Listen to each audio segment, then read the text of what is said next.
Good morning, Wednesday, the 12th of June, and we're here to look at the daily astrology. And we often look at a mixture of astrology, cosmic insights, and a daily reading, mythology, all kinds of stuff. So hope you enjoy. Right, the first thing I'm going to do is to share so we can look at today's chart. There we go. Right, so this is 10:15 near where I live. Okay, so what we've got at the moment, the horizon is there. The moon is just coming up. The moon is just rising. There we go. And that's at 2 degrees of Virgo now. And the sun is already up in the sky and it's at 21 degrees of Gemini. Now, if you remember, Venus has just transited the back of the sun. It went round the back of the sun from our view. That's quite an interesting thing. And funnily enough, Mercury is about to do exactly the same thing. It's going to go behind the sun, and that will be in a couple of days. And then these two, Mercury and Venus, will actually get together in the sky in terms of, from our view, they will look as if one is behind the other exactly. So yeah, so that's all good stuff. And really, what does it mean? It bodes well for Gemini, the energy of Gemini, all in Gemini. And so this gives Gemini sun signs quite a boost, makes them more eloquent, perhaps more vital, they're more able to be Gemini. It sort of boosts that whimsical quality of don't invade me with anything like emotions, just leave me to make outrageous statements and skip off. There we are. Okay. For other sun signs, you'd have to look into your own chart and see where your Gemini is, because this lot will be there wherever in your chart the Gemini is. This is where they're coming in, and it will be boosting that area of your life, that house. Okay.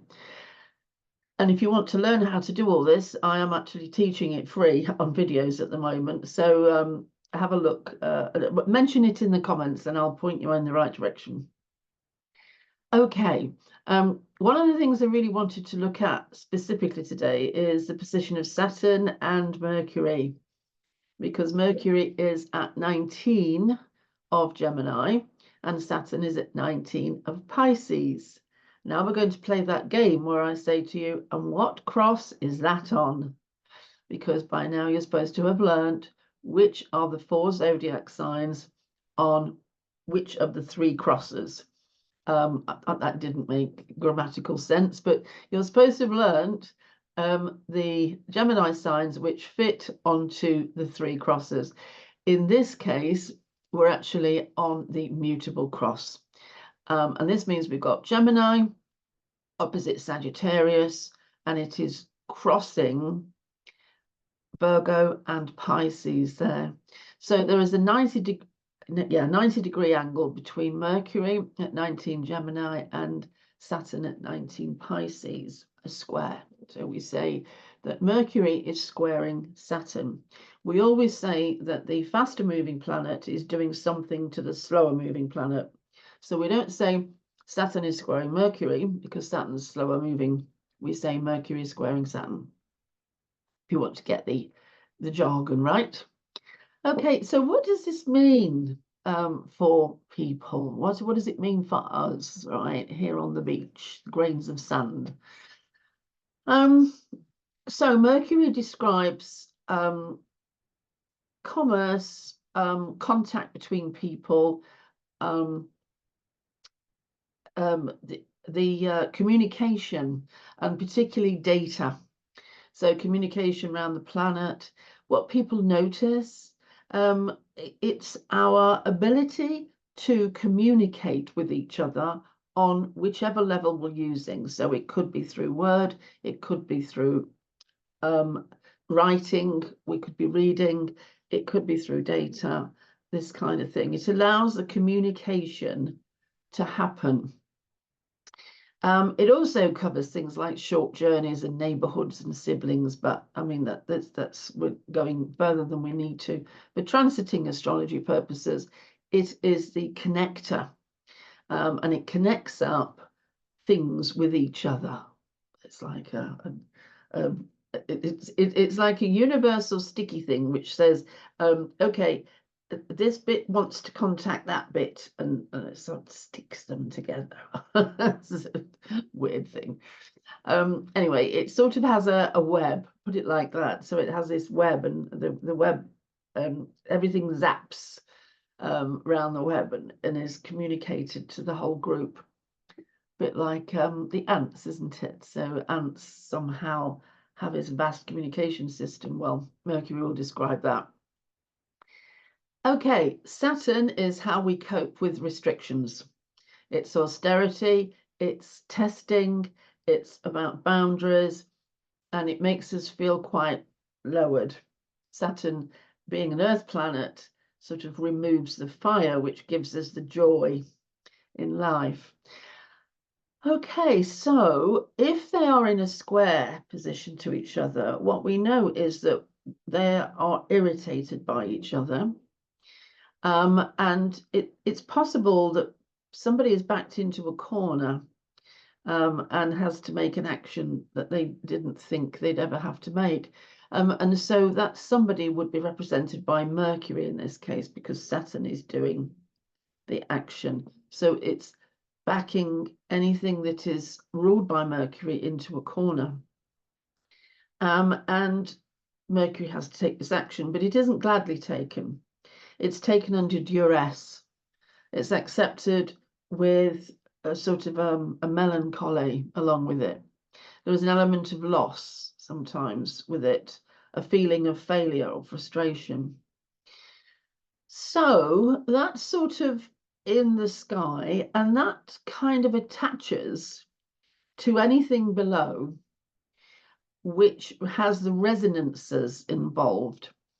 So if you're a Pisces sun sign, for instance, Saturn in Pisces squaring Mercury is putting in a contact level, a layer of communication or contact, which isn't normally there. And so you're getting communication and mercurial things, and then it's bumping into Saturn, which is in your space, and Saturn is denying it or making it doleful or forbidden, or it feels gloomy.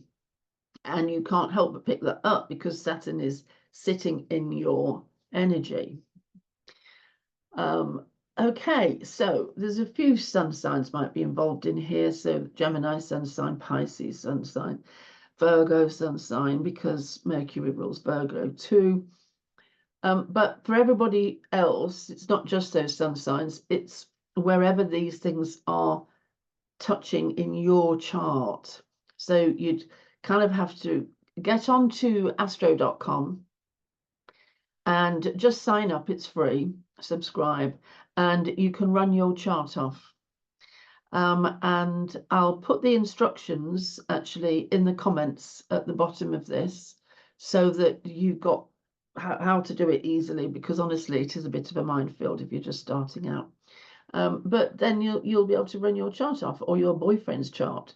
Most women will run off the chart of their partner first before they do their own. What is that saying? There you go. But do your own chart, right? And then you can do your children and your husbands. And okay. Now, what else have we got here? Well, okay, I think the other thing that the other thing really of any importance is the fact that the moon is in Virgo. Virgo is a sign that clears up after everybody else, and it worries. Oh, it worries. It picks up all the worry. And do you know, if there's nothing to worry about, then Virgo will worry. Oh, there's nothing to worry about. This means something's coming along. Oh my goodness, what's happened? If I've not heard anything, oh my goodness. And they can blow up anything into a huge worry ball. However, there's something I think quite useful here if you want to know about it. you know, if you want to do something today that is in line with cosmic energy, that attention to detail with the moon in Virgo and this restriction, so writing, communication, this also includes things like accounts, right? Mathematics, account science, information in general. So this is a damn good day to sit down and do your accounts.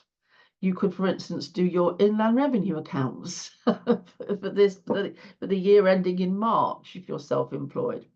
You could get that letter written. You could get that file finished, whatever it is that you haven't done. Now, if you did start your book, when I suggested to start your book, this will be a day when you actually don't feel as if you've got any words, you're word blind, or you've just come to a grinding halt. Don't worry about it. As soon as Mercury's moved on, then your words will come back. Or you'll read through your things and go, oh, this is just rubbish. Why am I doing this? I'm no good anyway. Don't do anything about those thoughts until this aspect between these two planets has dissipated, because you're probably wrong. It's probably pretty good, but you're just being very self-critical. Okie dokie. You know, I think that's everything. I think. So what I'm going to do is just say thank you very much for. Oh, wait a minute. Let's stop sharing. Let's have a look at me. Right. So I'm going to say thank you very much for listening. And I hope that was useful. And I will see you tomorrow. And that would be fantastic. I must say. It's been lovely to talk to you. Okay. Thanks. Bye.